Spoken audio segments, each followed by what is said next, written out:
campaign na yan. So yun. So Nana, actually, I'm not sure if naabutan mo kanina, or we were saying that we want, I mean, the best way to make this productive initially was really to have NCCA and CCP. So we invited them. They're interested, but again, there are mitigating circumstances why they cannot join the discussion. But however, what they tried to inform us for this kwentuhan is that there are the existing materials or workflows and guidelines are available online. So that's why even before, I mean, 1 month ago, we all AG and Steph we were already looking at the process. So in terms of the award, it's given every 3 years. So I guess that the campaign that you're seeing is, again, since it's given every 3 years, so that 3-year campaign is within the 3 years. And then aside from that, since there's the idea of there's the concept of body of work, there's the feature of how good your work is. I mean, sorry, body of work and also your influence. And then aside from that is yung historicity of how you were able to help build that national identity, because it's a national artist. There's a huge part of the deliberation which we can only speculate. Again, I mean, I cannot speak about it, pero yun, there's the huge part of the deliberation on how it reflects Filipino-ness, because the title itself is national artist, and therefore the definition of the national in the discussion, in the internal discussions, is very important. Na parang are you contributing something to the idea of national identity? Are you responding to a contemporary concern of the nation? So there's a lot of ways of how to frame the concept of national. And to give naman siguro benefit to the people behind it, although we also recognize a certain, I mean, the politics is always there. I guess in all, even the Oscars is a lot. There's a lot of politics in the Oscars. Sa Urian, diba? Sa Gawad Urian, marami tayo. I mean, sa Star Awards, lahat yan merong, even marami, lahat laging may politics involved. So assuming lang na the politics is involved in any award giving process, at least siguro to give the benefit of the doubt naman on the part of CCP, the government, and also NCCA, the flowchart. When you look at the flowchart, which is what I'm showing right now, and I'm sharing my screen. In this part, it was also emphasized to me by the people we consulted with before, that before doing this thing, the experts, the historians, the critics, the authors, the museum, the consortiums that you refer to, Nana, is actually part of deliberation, the special research group.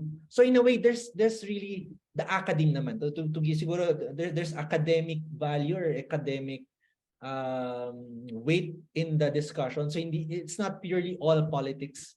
So in a way, parang as mentioned, there are national artist awardees naman na talagang they're good. They really contributed something to the history of art and history of the Philippines as a national identity.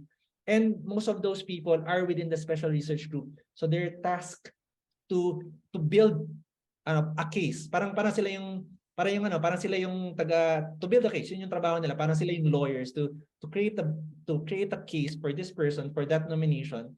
And then after that, there are 2 or 3 deliberations, which papasok din dito. There are members of the special research group who are part of the council of experts, and parang nangyayari every each of the deliberation. Some of them are stays, some of them are parang nababawas. So, pero at the end of the day, just like Steph and AG mentioned, at the end of the day, it's conferred by the president. So in a way, there's para siyang pwede siyang mag-veto. Sasabihin natin, binigay mo lahat ng academics and lahat ng art historians and the entire community. Let's say even the Philippines is clamoring for that person to win. There's a possibility that, I mean, in the case of the 2013, I mean, kasi no case, well, let's not mention the specific cases. But nevertheless, baka ma-censor tayo, ma-red tayo. Pero anyway, pero ang point ko lang, I-edit mo naman eh. edit ko naman. So, guys, I-edit mo naman. so yan, para lang din sa para lang din dun sa mga sa mga participants, you would see na at least the politics is a given in all our giving process. But nevertheless, I think one of our guide questions also was that in the discourse aside from the oral history that EJ was mentioning, and in the practice, which Steph mentioned, that when you go to the galleries, there is recognition, at least in practice, that photography is art.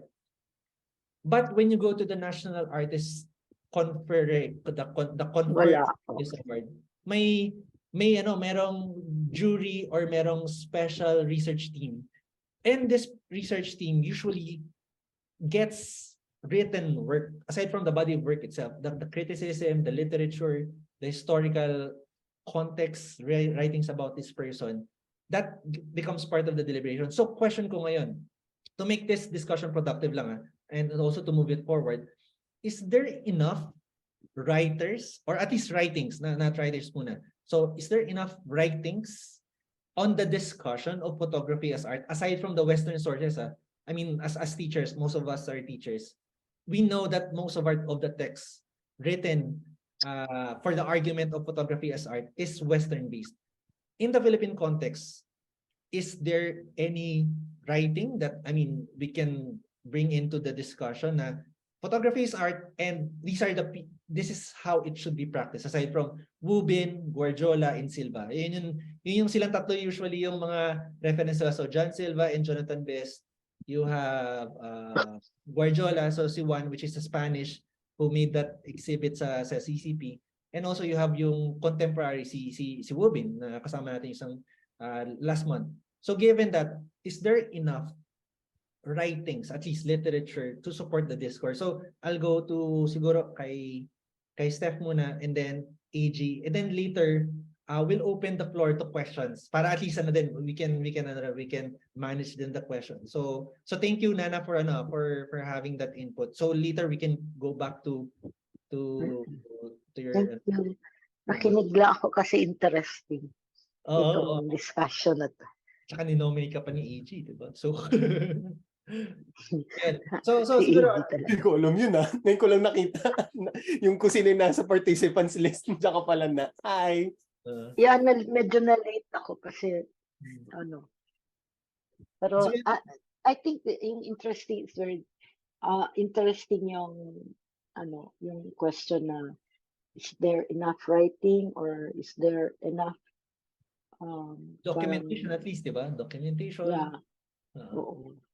So Steph, in your practice, because among the three of us, ikaw talaga yung talagang may expertise of curatorship, diba? So and part of the role of the curator, aside from preparing the exhibition itself, is the writing that supports or articulates the works and the exhibit itself. So is there enough writings? There are some writings aside from the ones you mentioned, because there are many ongoing shows in galleries with photography, and all of those have exhibition text. One of the biggest, I suppose, efforts was there. Maybe 4 years ago, there was Not Visual Noise, which was at the Neo Art Gallery, curated by Angel Shaw, and a book was produced, and there was writing for that. But for the gallery shows, the ongoing shows, all have like the one at Gravity Art Space, curated and written by Christine De Leon, and then the show that I brought you to, Tony, at Finale Art File, with Celine Lee and Miguel Lorenzo Uy, that was written about by Koki Lee, curator and writer Koki Lee. The one I brought you to at Art Informal by Zian Cabangis, I was the writer. The ongoing show of Corinne de San Jose, I'm not sure who wrote the exhibition text, but there will be exhibition text, or there should be. There first exhibition. So maybe many photographers just don't realize that there are writings, or nobody gathered them all up. And maybe if we do gather it all up, it's more than we think. Siguro ano rin, siguro before we go to AG, since AG also writes, no, I mean, he's a critical writer and also he developed a fine arts program in one of the schools that we know. Pero before we go to AG, so ito rin yung question siguro, Steph, no? I mean, historical, I mean, when we discuss nationalism and how it's framed under the domain of artistic identity. Since I think yun yung siguro yung different, I guess, in the, kaya nga ginawa natin site of legitimization, yung national artist discussion, because what's different from this framing is that it talks about a national identity. So I guess going to what you said, most of the exhibition text that we see or what we have talks about an exhibition in as an articulation of the exhibit. So it's basically self-contained in that expression, in that event, diba? In that historical event of that exhibit. Going beyond those small spheres of exhibitions and those self-contained coherent articulations of art, is there, would you know of any context or writing na medyo mas a broader, something that would take, for example, what makes the work of Korean national, what makes the work of sabihin natin Poklong national, what makes the work of Wawi national. I mean not necessarily that they are trying to define nationality. I mean this in the sense that how does the specific exhibition, if there are writings, is there specific writings or references that we can read wherein it goes beyond the scope of an exhibit? So, and siguro articulates that idea of national, the discussion of the term national, whether it's a response to a national contemporary term or a definition of a national identity. So, Okay. Well, I'm going to have to give very specific examples to show the point. When you read the exhibition text, let's say the one of Corinne, actually, I did not read it. I mean, yet, because it literally just happened at 4 o'clock this afternoon, and then I had to come here. But she did tell me what it was all about, and it was her obsession with the Filipino archetype of the Lagang Bukid. And the very first film made, which no longer exists. So she speculated on what that film would be. So by her ideas alone, she's talking about national, the Dalagang Bukid archive, archetype, it still touches on identity. Except she expresses it, she bridges the gap. These are AI generated images, but she puts them in, she executes them using cyanotypes. So she's bridging techniques across centuries. And then one would know if one reads the, like the other example is, let's say Poklong. Those photos that ended up in living pictures in the National Gallery in Singapore are photos of ordinary people. Well, actually his friends, but we don't know who they are because the flash obscures their face. They're holding up mirrors to their faces. It's his way of portraying how people need to be anonymous now when they protest to protect their identity. So then if you go into the details of what the exhibition is, there is notions of identity or things the nation is concerned with. Then it's better than just generalizing. It's really more important if people just read these texts. So yung so for those who are interested, so we may mga minsan we meron nag-name drop kami minsan dun sa mga nag-join tonight. So sometimes we name drop people. So if you're a street photographer or you're in commercial photography, baka the names that we're mentioning might be new to you, pero we highly encourage you, I mean, for the better appreciation of photography in general, whether it's framed as art or whatever, or being Filipino. So yung the names that we're mentioning, so these are people specifically, in a way, I don't want to say click, diba? I mean, pero they're usually in the practice of photography as art. So yun. Kaya rin yung framing natin is national artist, because as mentioned a while ago, there's a great tradition within the Philippine photography practice of the documentarist and the artist. So yun yung parang two large traditions, but it doesn't necessarily mean na it's totally separate. Some photographers in one side also practice things in the other side. For example, Jess, he's fine arts. Now, I mean, he's photojournalist, but he's also doing art, diba? But just to give you an idea, yun yung great traditions in Philippine history that more or less has writings about. The one that is documentary, so that includes ethnographic, historical, so then yun sila Maspere, diba? And then you go to the artistic side, papasok dyan sila Proto-Martyr, tapos itong mga contemporaries natin, sila Corinne de San Jose, sila Poklong, diba? Tapos yung the photographer itself, that's why in the Philippines, the photographers sometimes have parang identity crisis. I think we're going to discuss this separately siguro in another podcast. Because in the Philippines, when there are parang may parang may identity politics of, are you an artist or are you a photographer? In the Philippines, parang that distinction is a bit stronger than as compared to other countries. In the other countries, if you are an artist and then you get referred to as a photographer, it's okay. I mean, it's a non-issue. Or if you're an artist and then you're referred to as a photographer, in other countries that's not an issue. But in the Philippines, there's a strong political parang turmoil in the sense that in the identity of some practitioners, wherein do I have to identify as a photographer or do I have to identify as an artist? And I think that is also one source of conflict within the community and also the internal conflict within a practitioner. So going back, so itong si Poklong, as you can see in the sharing, this is his work. So the first time I encountered Poklong was in Silverlands back in 2007, when we had that first legitimization practice of artist photography as collected art. So I was also part of that exercise, the first quote unquote legitimization of collected art, collected photography as art.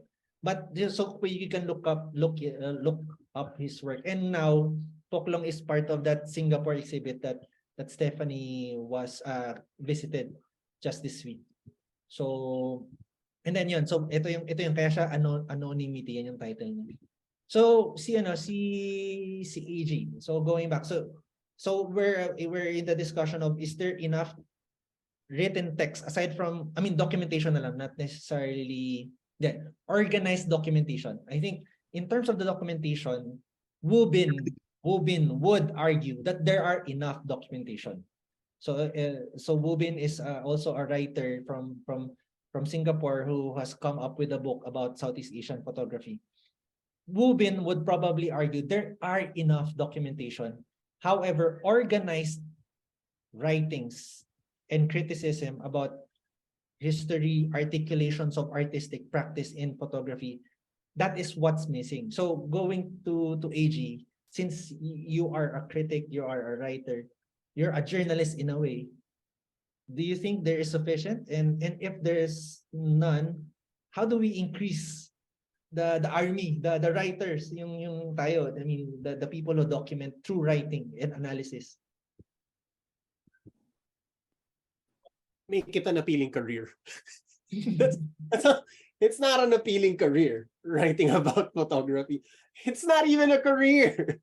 You have to do other things to actually write about photography, right? Like who are the best currently writing about photography right now? Like Nicole Soriano is so good. She's writing also in general about art, not just about photography. Like her observation of the thread of Philippine photography as tawag dito, as tenderness. Amazing. Pero pang isa nakakatawa, kaka-follow lang sa akin, kakabasa ko lang wala lang sa utak ko ngayon, visit. Like there are many who are writing, but nobody's reading. Why do you think I want to do TikTok and Reels? Because that's where the market. Tarzier started their TikTok already because that's where the market is. And TikTok has more possibility of paying this type of content rather than actual, our institutions, our organizations that you want to see it that way. And I tried the academic route. No offense to my former employers. I tried the academic route, but the requirements are just too insane. To be able to, I have to do this paper, I have to do this ganyan, or bibliography. Can I just write?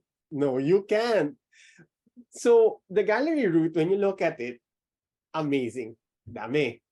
Just compile through the years. These galleries will have their archive, hopefully have their archives in order, as Steph has pointed to us now. Like, gaganda niyan, especially inside the tidbits. And my ultimate dream is to have like a contemporary version of Philippine Art Supplement.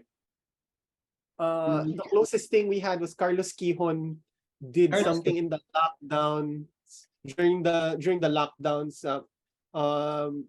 I forgot the name right now. Dagdag mo lang sa show notes mo. Besides reflections of happily I was invited. I wrote about Carlo Gabuco. Parang reflections on art.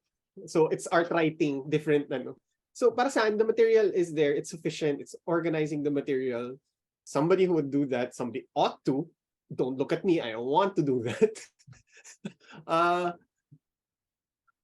And to be honest, is it needed in comparing kasi the NCCA and the CCP, how I understand the National Artist Award ever since I studied about it during the controversy of 2011, the National Artist Award controversy of 2011, doon ko unang binasa yun kaya ako na parang, ano ba itong National Art? Itong kakaguluhan. Because I always thought na, okay, the National Artist Award was, given to people who are good. But when I looked into it, oh my God, the politics of this award, why does this award have to exist? And ever since I didn't have so do you need the writing to confer this award? Why? The president will sign off on them. Kaya sabi ko, it's so hard for CCP and NCCA to gather all the evidences and listen to the campaigns and pleas of the nominating bodies. But the end person, when it should be a magisterial award, a magisterial task by the president. Napipirmahan mo lang to Pero former President Macapagal Arroyo changed the game in the sense that, you know what, I'm gonna add names. Thank God the Supreme Court was like, no, you can't do that according to the Republic Act. You just have to sign off. Diba? You can be a nominator, but that's not how it works. You have to go through the process. Thank heavens that happened. So if there is one change, yes, tractions, experiment in art writing. Sorry, thanks, Jack. Fantastic read for everybody who wants to, Carlos is always great in that regard. Anyway, going back. So for me, if I'd rather see grants talaga. I'd rather see grants or again, Philippine Art Supplement, contemporary style, something like that, a magazine or funded by the state. I'd rather see something like that than the National Artist Award. The nice thing about the National Artist Award really is just the insurance. Not even the cash money. It's 100K. You go overseas, nobody cares. If you go to the Magnum offices, hindi natin ako, nalo National Artist Award. Punta ako sa Magnum, hoy, tanggapin niyo ako Magnum, National Artist of Filipinas. Nobody would care. So, it's the discussion, as much as it's nice, it is actually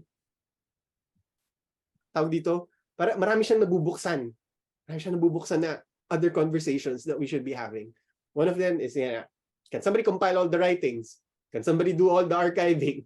Can somebody make the job of CCP and NCCA not frustrating?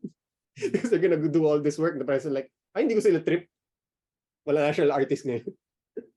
Ay, hindi ko to mga patron. Wala national artist ngayon.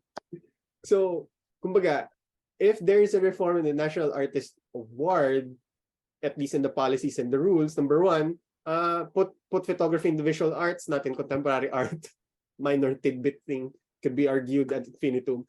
Number two, dapat magisterial award na lang siya. Number three, actually rely on the writings or make this an avenue.